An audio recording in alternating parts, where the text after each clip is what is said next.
মেরাজ রজনীতে বিশ্বনবী দেখলেন রিজালান কিছু লোক লাহুম আজফারুন মিন নুহাস, তামা দিয়ে তৈরি আঙ্গুল, এই আঙ্গুলগুলো দিয়ে তারা ইয়াখদাশুনা উজুহাহুম ওয়া সুদুরাহুম, নিজেদের লোহার আঙ্গুল দিয়ে তামার আঙ্গুল দিয়ে নিজের গালের গোশত নিজের বুকের গোশতগুলো টেনে টেনে ছিঁড়ে ছিঁড়ে খাচ্ছে। বিশ্বনবী বললেন জিব্রাইল মানহুম ইয়া জিব্রাইল, ও জিব্রাইল আমাকে তুমি বলো এরা কারা। সাইয়েদনা জিব্রাইল বললেন হুম আহলুল গীবাতি মিন উম্মতিক, আপনার উম্মতের মধ্যে যারা দুনিয়ার বুকে গীবত করত এই লোকগুলো হলো তারা। আলোর পথে 24 ঘন্টা শুধু ইসলাম প্রচার। সব শেষে আল্লাহ বললেন ওয়ালা ইয়াগতাব বা'দুকুম বা'দা আইয়ুহিব্বু আহাদুকুম আন ইয়াকুলা লাহমা আখিহি মাইতান ফাকারিহতুমু, খবরদার খবরদার একে অপরের গীবত করো না। আলহামদুলিল্লাহ ফরিদপুরে এসব নাই, গীবত আছে।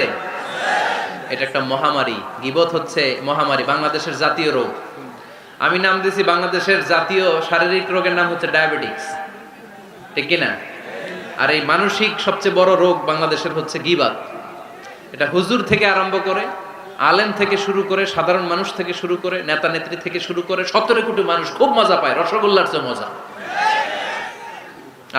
আপনার ইবাদত গুলো দিয়ে দিচ্ছেন সব আরেকজনকে, যার ব্যাপারে আপনি গীবত করতেছেন।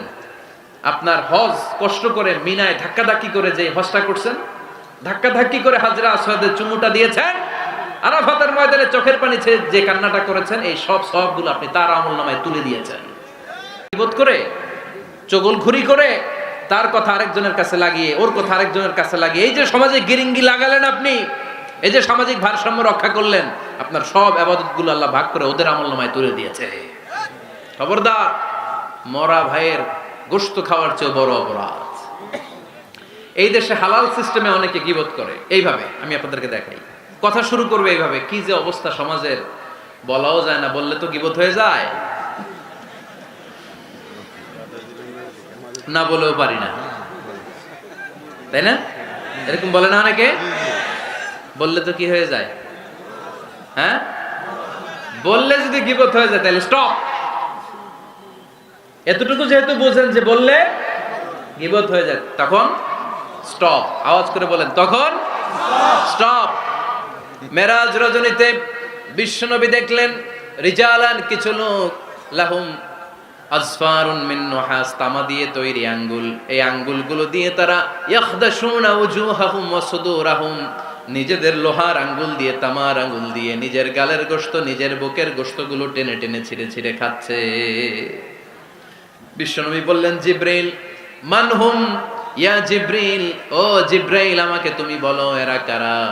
সাইয়েদনা জিব্রাইল বললেন হুম আহলুল গীবাতি মিন উম্মতিক, আপনার উম্মতের মধ্যে যারা দুনিয়ার বুকে গীবত করত এই লোকগুলো হলো তারা। চায়ের দোকানে এগুলো খুব চলে, এর কথা ওর কানে, ওর কথা এর কানে, এরকম একটা গিরিঙ্গি লাগায়, আছে না নাই? এগুলো করবেন।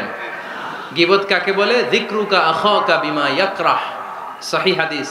তোমার ভাইয়ের ব্যাপারে এমন কথা বলা যেটা শুনলে, তার অনুপস্থিতিতে এমন কোনো কথা বলা যেটা শুনলে সে মনে কষ্ট পাবে, বলবেন এগুলা? না, স্পেসিফিক কিছু কাজে বলতে পারেন। যেমন সমাজে কেউ দুর্নীতি করতেছে, খুব খারাপ কাজ করতেছে, সমাজটাকে শেষ করে দিচ্ছে, তার বিরুদ্ধে জনমত তৈরি করার জন্য বলতে পারেন। আপনি দেখলেন আপনার বন্ধুর ছেলে গাছের চিপায় লুকায় লুকায় সিগারেট খায়, আপনি আপনার বন্ধুকে যে বলতে পারেন তোমার ছেলের এই দশা, তোমার মেয়ের এই দশা, এগুলো তো গীবত হবে না।